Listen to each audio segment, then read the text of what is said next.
Oh.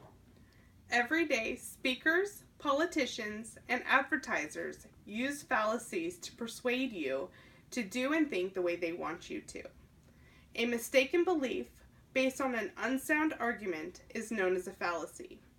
Some say this is a systematic error in reasoning. I will be explaining two common fallacies. I will also explain how they are used, when they occur, and how to identify them.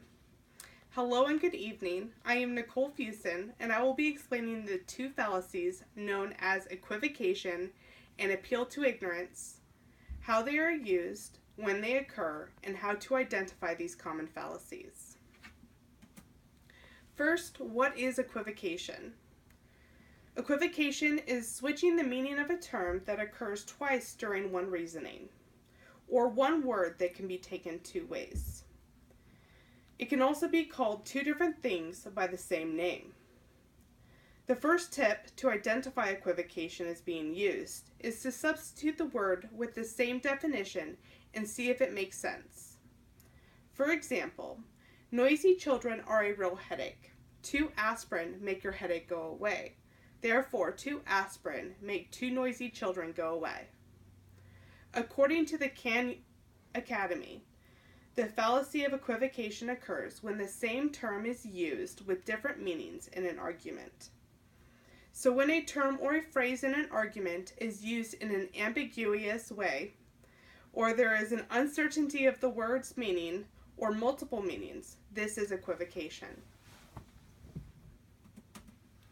Second, an appeal to ignorance, or argumentum ad ignoratum, attempts to use the opponent's inability to disprove a conclusion as proof of the validity of the conclusion.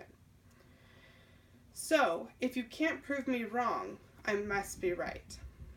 This commonly occurs when you are arguing your conclusion must be true because there is no evidence against it.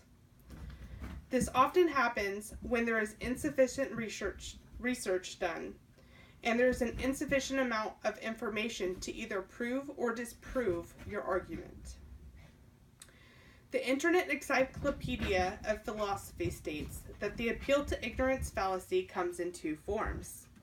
The first is not knowing whether a certain statement is true is to be taken proof as it is false. And 2, not knowing whether a statement is false is to be taken to be proof that it is true. This is also called the argument of ignorance. For example, nobody has ever proven to me that there is no God, so I know there is a God. So now you are aware of the two fallacies known as equivocation and the appeal to ignorance. By using the given strategies, you can identify the fallacies and avoid using them in everyday life. Speakers, advertisers, and politicians use these fallacies with false logic to persuade you to do and think what they want you to. These strategies help you to determine if you are being persuaded. So now you understand how they are used, when they occur, and how to identify them using the provided strategies. Thank you.